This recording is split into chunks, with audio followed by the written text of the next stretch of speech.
नमस्कार। प्रभा साक्षी पॉडकास्ट में आप सभी का स्वागत है। आज के इस पॉडकास्ट में हम बात करेंगे कि आखिर क्यों चीन को विश्व के आर्थिक विकास का एक बड़ा इंजन माना जाता है।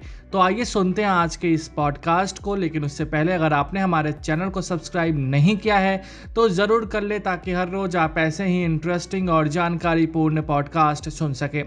चीन 2014 में परचेजिंग पावर के मामले में दुनिया की सबसे बड़ी अर्थव्यवस्था बन गया था।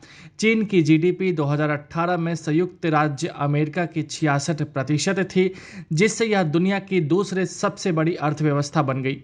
लेकिन देखते ही देखते साल 2011 में चीन की जीडीपी 114 ट्रिलियन युआन तक पहुंच गई। इसे पूरी वैश्विक अर्थव्यवस्था के लिहाज से देखें तो कुल हिस्से का 18% होता है।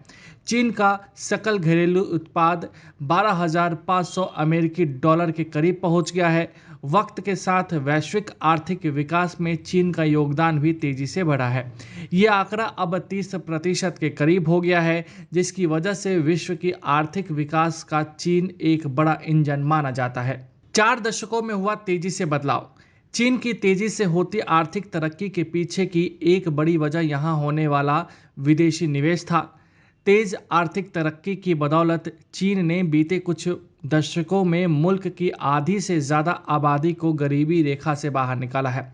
विश्व बैंक की रिपोर्ट के अनुसार साल 1978 तक चीन में भारत से 26% ज़्यादा गरीब थे। लेकिन 1978 के बाद चीन में तेज़ी से बदलाव आया। देखते ही देखते वह दुनिया के अमीर मुल्कों में शुमार हो गया। विश्व बैंक की रिपोर्ट बताती है कि 1978 के बाद से चीन ने एक साथ कई क्षेत्रों में सुधार के कार्य किए हैं। चीन ने उत्पादन और उद्योग धंधों में विकास के लिए तीव्र गति से काम किया, तो भूमि सुधार, शिक्षा व्यवस्था में विस्तार और जनसंख्या नियंत्रण को लेकर भी अपनी पॉलिसी में लगातार बदलाव किए। व्यापार। चीन निसंदेह एक आपूर्तिकर्ता और एक बाजार के रूप में व्यापार में एक प्रमुख वैश्विक खिलाड़ी बन गया है। चीन 2009 में माल का दुनिया का सबसे बड़ा निर्यातक और 2013 में माल का सबसे बड़ा व्यापारिक देश बन गया था। वैश्विक माल व्यापार में चीन की हिस्सेदारी 2000 में 1.9% से बढ़कर 2017 में 11.4% हो गई। 186 देशों के विश्लेषण में चीन 33 देशों के लिए सबसे बड़ा निर्यातक गंतव्य और 65 के लिए आयात का सबसे बड़ा स्रोत है। सेवाओं के व्यापार में चीन का वैश्विक पैमाना उतना महत्वपूर्ण नहीं है जितना कि माल के क्षेत्र में है। 2017 में 227 बिलियन डॉलर के निर्यात के साथ चीन दुनिया का 5वां सबसे बड़ा सेवाओं का निर्यातक बन गया। फर्म।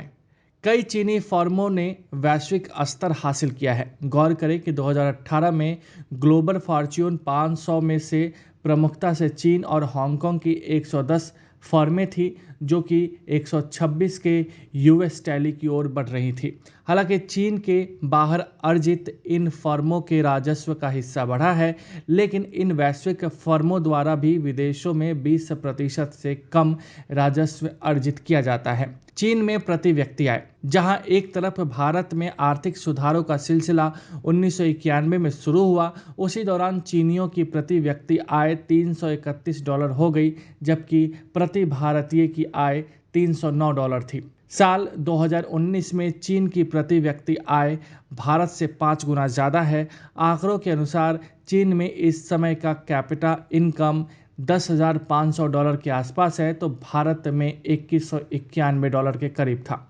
मैन्युफैक्चरिंग की ताकत। शी जिनपिंग चीन की अर्थव्यवस्था को और प्रभावी बनाने के लिए मैन्युफैक्चरिंग के मामले में सुपर पावर बनाना चाहते हैं। इसके लिए शी जिनपिंग डांग श्योपिंग की नीति को ही आगे बढ़ा रहे हैं। इसमें अर्थव्यवस्था को खोलना और आर्थिक सुधार जैसे कदम शामिल हैं। इसके लिए विशेष आर्थिक क्षेत्र का निर्माण किया। विशेष आर्थिक क्षेत्र के लिए चीन ने दक्षिणी तटीय प्रांतों को चुना। चीन का विदेशी व्यापार 17,500% बढ़ा है। इन दिनों आर्थिक वृद्धि में कमी। हालांकि हालिया कुछ दिनों में चीन की अर्थव्यवस्था नीचे की ओर गई है। इस साल की दूसरी तिमाही में चीन की आर्थिक वृद्धि की दर तेजी से नीचे आई है। करों में बेतहाशा वृद्धि और कोरोना के बढ़ते मामलों की वजह से लगे सख्त लॉकडाउन से चीन में आर्थिक गतिविधियों में भारी कमी आई है। आज के लिए इतना ही। अगले पॉडकास्ट में किसी और मुद्दे पर देंगे विस्तृत जानकारी। जुड़े रहिए प्रभा साक्षी के साथ।